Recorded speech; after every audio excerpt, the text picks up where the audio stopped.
Let's start with something uncomfortable. Have you ever felt that your childhood was stolen without anyone noticing? I don't mean a blurry memory or an isolated trauma. I mean an entire life in which you stopped being a child too soon. Nobody stopped to ask if you were ready. One day you simply found yourself playing a role that didn't belong to you. They told you that you were strong, that you were mature, that you were responsible.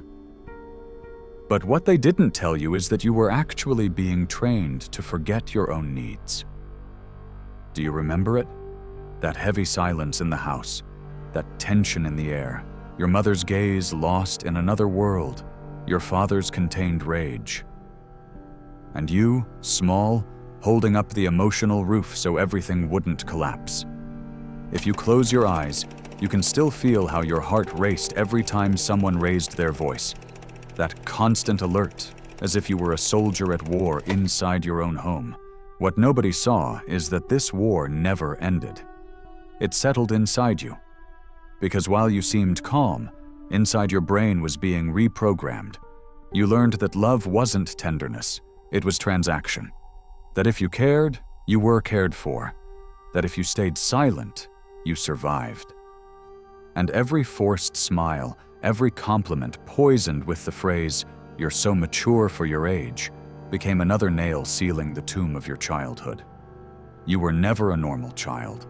And the worst part is that they convinced you that this was a virtue. Now look at yourself, adult. When was the last time you truly rested? I don't mean lying on a couch. I mean turning off that eternal vigilance in your head, that alarm that never stops ringing. You can't. You don't even know how. You live as if danger were still on the other side of the door. Joy is hard for you because happiness feels suspicious, almost dangerous. You become hyperproductive, brilliant in the eyes of the world, but hollow inside. Nobody suspects that beneath your achievements beats an exhausted child still wondering why no one ever protected him. Does it sound familiar? That facade of independence isn't strength, it's a prison. And here lies the dark secret.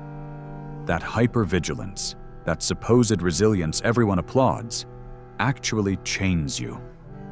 You didn't adapt, you mutilated yourself emotionally to survive. Every time you reject help, every time you dodge affection, every time you say, "I can do it alone," you're obeying that old mandate carved into your skin, that your needs don't matter. And meanwhile, your shadow grows. That part of you hid, that child crying in silence, waits. And the more you ignore him, the harder he pounds from within. Shadow work isn't some esoteric game. It's a descent into the basement where you hid everything you couldn't show. There lie your rage, your pain, your mutilated tenderness. Are you afraid? You should be. Because when you open that door, you won't find a foreign monster, but your own face at 8 years old, looking at you with the question that never went away. Why did no one defend me?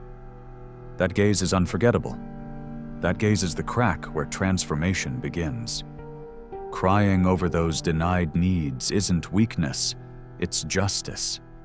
Allowing yourself to rest isn't a luxury, it's vengeance against the programming that forced you to be a machine. Recovering vulnerability is breaking the invisible chains you've dragged since childhood. It's not about changing who you are, but about remembering who you were before they stripped away your softness. That part of you that knew how to laugh without fear, that asked without guilt, that cried without shame. The path is slow, yes. Sometimes you'll want to run away, other times you'll feel like you're falling apart. But that collapse is necessary, because what crumbles isn't you, it's the facade you built to survive. And behind those ruins appears what has always been waiting, the wounded child who finally has the chance to be embraced. That child is you, and until you look him in the eyes, you'll remain trapped in a cycle that was never yours. So tell me, are you ready to open that door? Or will you keep pretending that hypermaturity was a gift, when in reality it was the sentence that threw you into a life of invisible chains? Have you ever wondered why it's so hard for you to trust someone, even those who have never failed you? It's no coincidence. When you grow up in an environment where emotional safety doesn't exist, your brain learns to associate intimacy with danger. Every hug can turn into a trap. Every kind word can hide betrayal. And without realizing it, you become the architect of invisible walls. Walls no one can climb because even you don't know how to tear them down. That's the irony. You crave closeness. But when someone gets too near, your survival instinct sets off every alarm and you end up pulling away. You call it independence. You sell it as strength. But deep down, it's fear disguised as freedom. And the cruelest part is that this pattern doesn't only affect your relationships with others, it also infiltrates the relationship you have with yourself. You don't just distrust people, you distrust your own body, your own emotions. When you feel sadness, you censor it. When joy appears, you monitor it. When anger arises, you bury it under layers of control. Because you learned that showing yourself as you really were could have devastating consequences. And so your inner world becomes a minefield. Every natural emotion feels like a threat that must be contained at all costs. This is where the trap becomes perfect.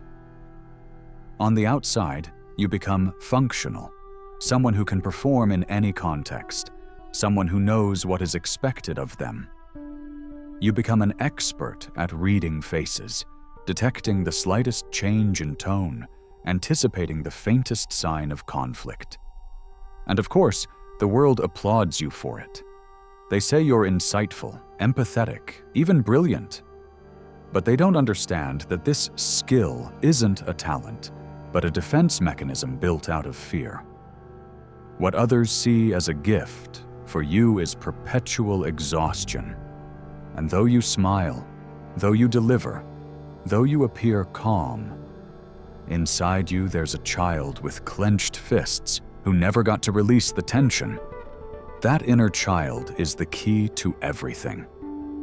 Because the problem isn't just that you grew up too fast, it's that you never stopped carrying that role.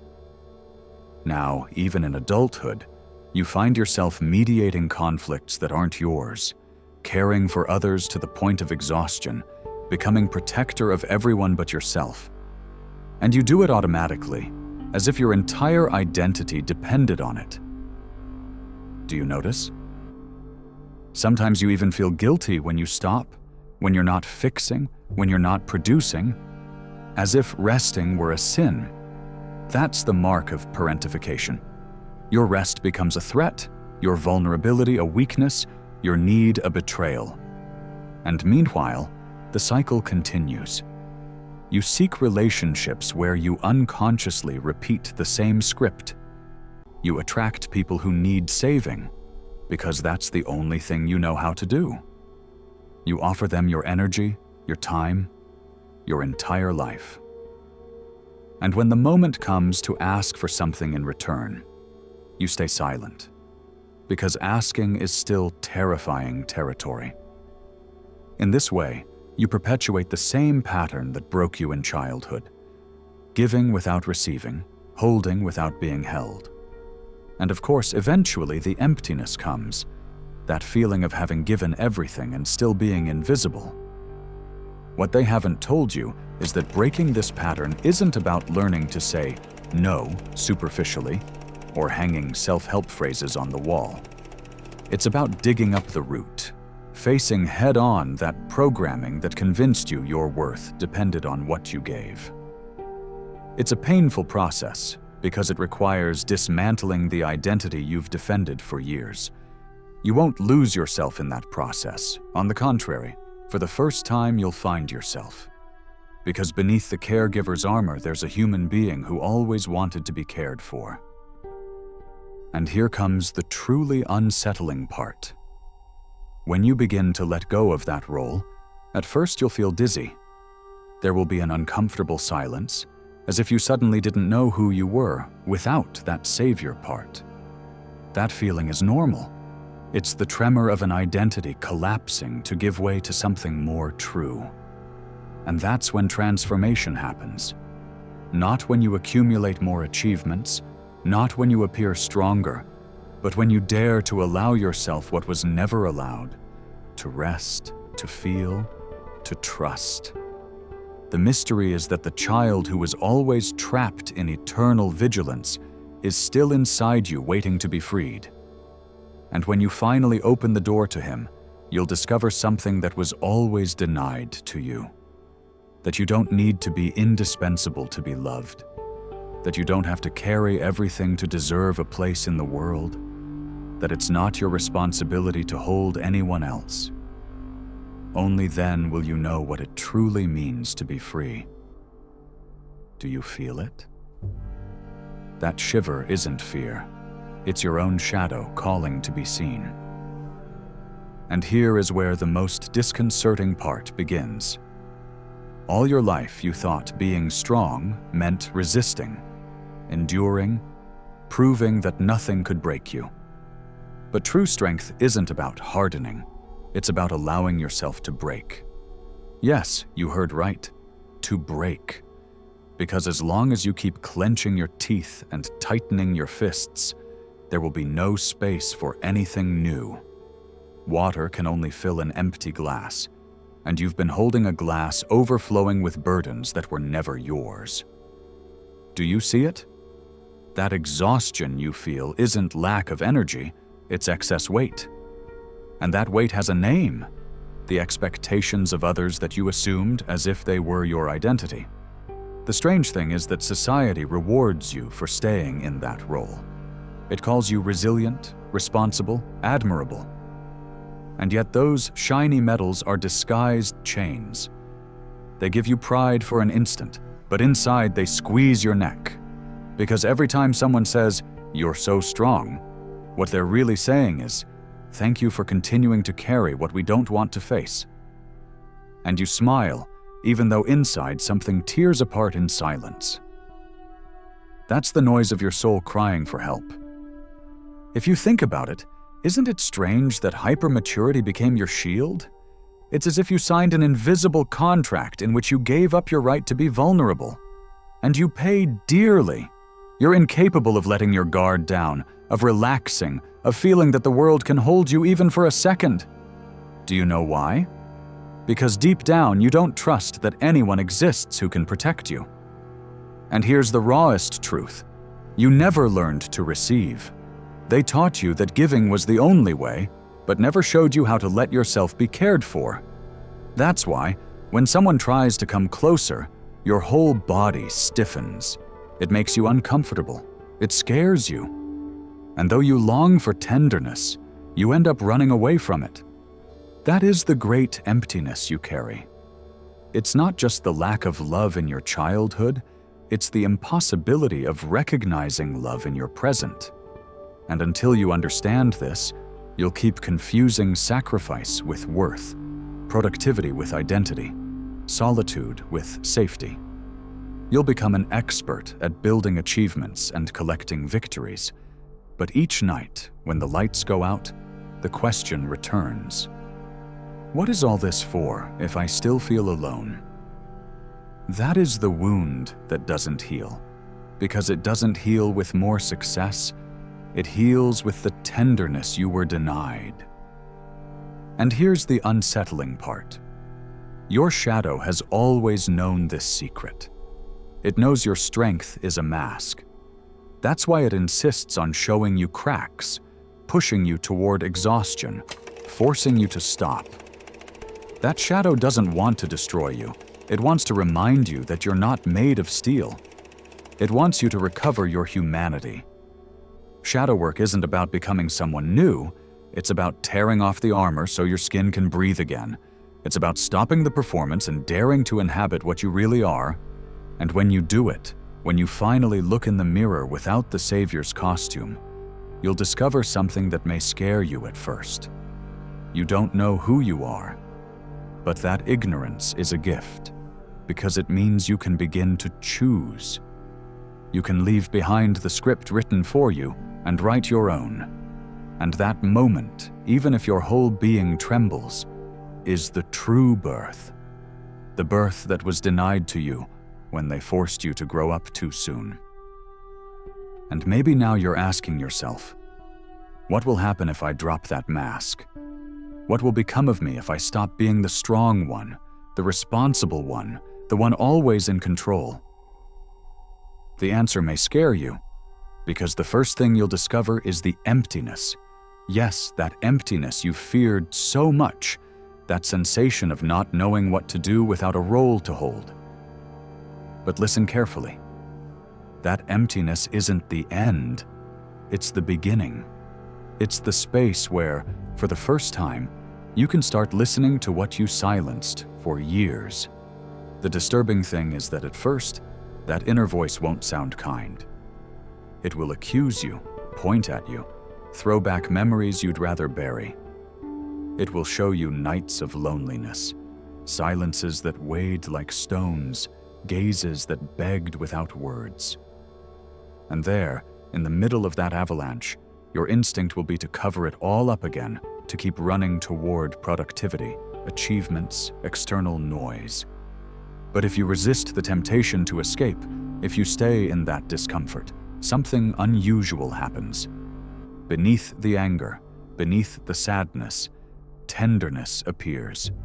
A fragile, trembling tenderness that doesn't come from outside, but from you. And that's where the true alchemy begins. Because you discover that you can hold yourself in a different way, not with rigidity, but with softness. You begin to caress your own vulnerability, to give it permission to exist. And every tear you once would have repressed becomes a bridge to something deeper. Reconciliation with yourself. Crying ceases to be a sign of weakness and transforms into the language of your liberation. See it this way.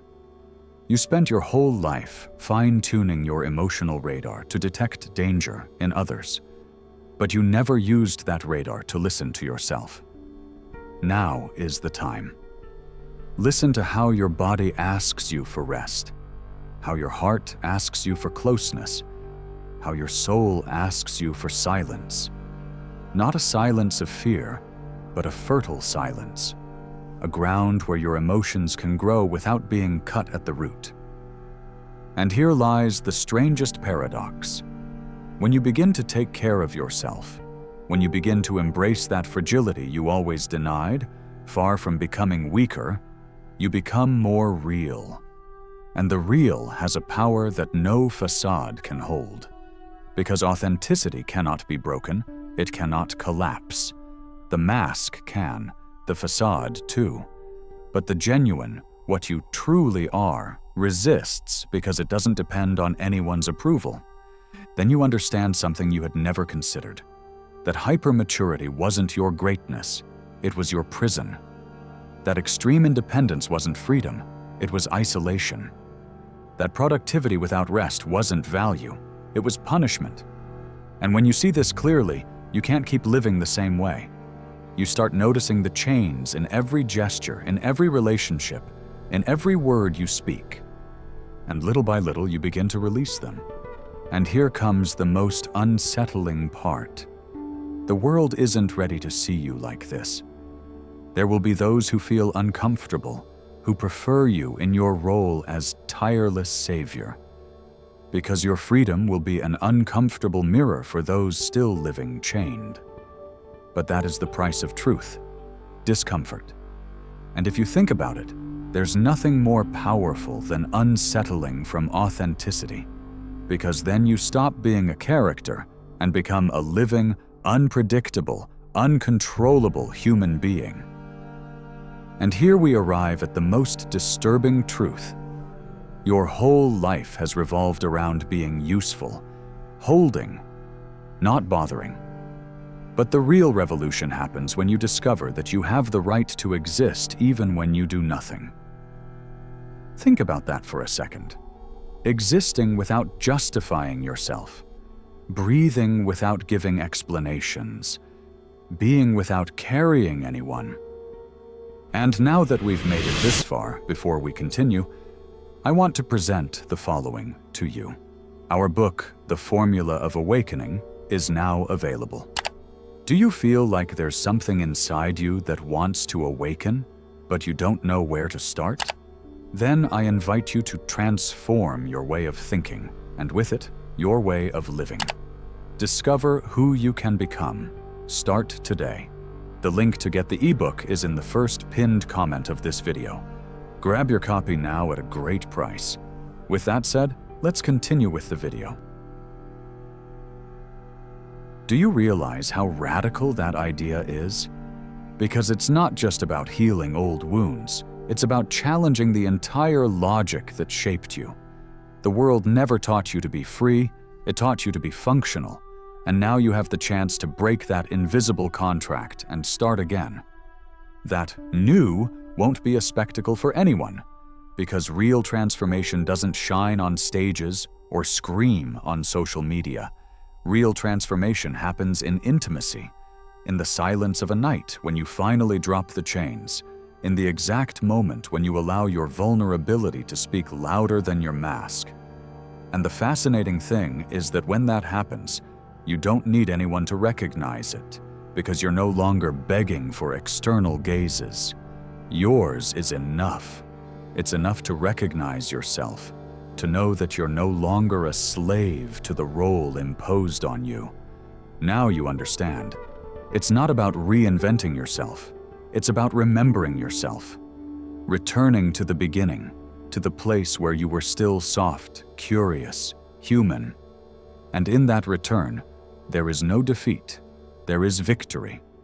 Because reclaiming what was always yours, your right to feel, to rest, to need, is the most powerful act of rebellion you can make. So here is my final proposal. Dare to try it. Observe your day-to-day and detect every gesture in which you act out of obligation. Every moment in which you repress an emotion. Every instant in which you repress an emotion which you sacrifice your truth to fulfill a role. And at least once, allow yourself the opposite. Say, today I don't hold anyone. Today I hold myself. Do it, and you'll see how the world doesn't collapse. Because the truth is, it was never you holding everything. They only made you believe it. And if you made it this far, I want you to prove it. Write in the comments a phrase that sums it all up. The inner child deserves to rest. I want to read it from you. I want to see that you truly opened that door. And if this journey stirred you, if something inside you woke up, subscribe, because here we'll keep stripping bare what no one dares to say. And now I'll say goodbye. But not with a farewell. I'll say goodbye with silence. That same silence you once feared, but now understand as fertile space. Stay with it. Let it resonate in your chest and ask yourself, who am I when I finally stop being what others wanted me to be? The answer isn't in me, it's in you. And when you find it, believe me, you'll never be the same again.